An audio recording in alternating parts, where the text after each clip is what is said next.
নমস্কার বন্ধুরা, take in Bengali নতুন ভিডিওতে আপনাদের সবাইকে স্বাগত। আমি অনিকেত। আজকের ভিডিওতে আমরা শিখব কিভাবে ওয়ার্ডপ্রেসে পোস্ট ক্যাটাগরি অ্যাড করবেন। আগের ভিডিওতে ওয়ার্ডপ্রেসে কিভাবে পোস্ট লিখতে হয় তা দেখেছি। এই পোস্টগুলিকে অর্গানাইজ করতে এবং আপনার ব্লগকে আরো ইউজার ফ্রেন্ডলি করে তুলতে এই ক্যাটাগরিগুলি গুরুত্বপূর্ণ ভূমিকা পালন করে। পোস্ট ক্যাটাগরি বলতে বোঝায় ওয়েবসাইটের টপিক অনুযায়ী পোস্টগুলিকে একত্রিত করার একটি উপায়। ক্যাটেগরি ক্রিয়েট করার ফলে পাঠকদের একটি ব্লগে নেভিগেট করতে সুবিধা হয়। ধরুন, আপনি স্পোর্টস সম্বন্ধে কোনো ব্লগ পড়তে চান, তাহলে আপনি আপনার পছন্দের ক্যাটেগরি থেকে লাইক ক্রিকেট, ফুটবল, টেনিস ইত্যাদির মধ্যে যে কোনো স্পোর্টসের উপর আপনার ব্লগ পড়তে পারেন। আরও হতে পারে, যেমন ধরুন আপনি কোনো কোর্স সম্পর্কে জানতে চান, তার জন্য ক্যাটেগরি রয়েছে যেমন এইচটিএমএল, পাইথন, জাভা ইত্যাদি। এবার দেখে নিই কিভাবে একটি নতুন ক্যাটেগরি তৈরি করবেন। এর জন্য আমাদের প্রথমে ড্যাশবোর্ডে লগ ইন করতে হবে। এরপর আপনারা পোস্টের ভেতরে ক্যাটেগরি সেকশনে যাবেন। এখানে নেম সেকশনে আপনার একটি ক্যাটেগরি নাম দিন। আমি এইচটিএমএল দিলাম এবং স্লাগ বলতে বোঝায় আপনার ইউআরএল কি দেখাতে চায়। আপনারা এটাকে ব্ল্যাঙ্কও রাখতে পারেন, এটি অটোমেটিক নিয়ে নেবে। এরপর প্যারেন্ট ক্যাটেগরিতে আপনার প্যারেন্ট ক্যাটেগরি সিলেক্ট করুন। আপনি এটাকে নানও রাখতে পারেন, অর্থাৎ তখন এটিই হয়ে যাবে প্যারেন্ট ক্যাটেগরি। আর কিছু শর্ট ডেসক্রিপশনও দিতে পারে, অথবা এটিকে আপনারাও না রাখতে পারেন। এছাড়া আপনারা ডান সাইডে দেখতে পাবেন একটি আনক্যাটেগরাইজড বলে লেখা আছে। এটি ডিফল্ট থাকে, আপনারা চাইলে এটিকেও এডিট করতে পারেন। আমি এরপর অ্যাড নিউ ক্যাটেগরিতে ক্লিক করলাম। ফলে আপনারা দেখতে পাবেন ডান সাইডে এইচটিএমএল নামের একটি ক্যাটেগরি তৈরি হয়ে গেছে। আমরা আরো একটি ক্যাটেগরি সিলেক্ট করলাম, এটার নাম দিলাম পাইথন এবং অ্যাড নিউ ক্যাটেগরিতে সিলেক্ট করলাম।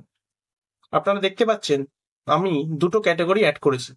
এরপর এই ক্যাটাগরিগুলিতে পোস্ট অ্যাড করার জন্য আপনাকে প্রথমে অ্যাড নিউ পোস্টে যেতে হবে এবং এখানে আপনারা পোস্টের টাইটেল লিখবেন।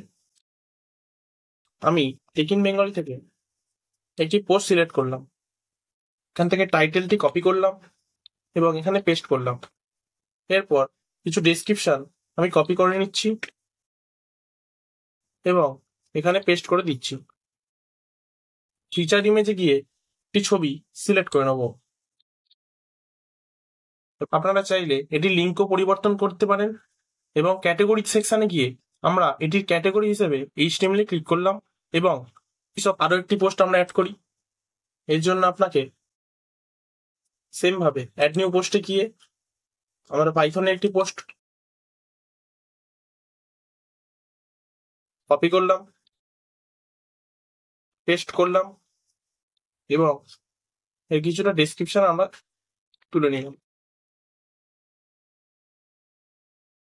এরপর সেম ভাবে আমরা ফিচার ইমেজে গিয়ে একটি নতুন ছবি সিলেক্ট করে পাবলিশ অপশনে ক্লিক করলাম। এরপর আপনারা পোস্টটিকে দেখার জন্য ড্যাশবোর্ডে গিয়ে ভিজিট সাইট করুন। আপনারা দুটি পোস্ট দেখতে পাবেন এবং তার জন্য আমি ক্যাটাগরি অ্যাড করতে ভুলে গেছি। তার জন্য আপনাকে আবার অল পোস্টে গিয়ে এর জন্য এডিট অপশনে ক্লিক করবেন এবং আনক্যাটাগরিজ থেকে পাইথনে সিলেক্ট করবেন এবং সেভ অপশনে ক্লিক করবেন। আমি ট্যাবটিকে নতুন একটি ট্যাবে খুলে নিচ্ছি। এরপর রিফ্রেশ করলেই দেখতে পাবেন এটি নতুন একটি ক্যাটাগরির আন্ডারে চলে এসছে। এরপর প্রত্যেকটা ক্যাটাগরিকে আপনার মেনু বারে দেখাতে একটি নতুন পেজ ক্রিয়েট করুন।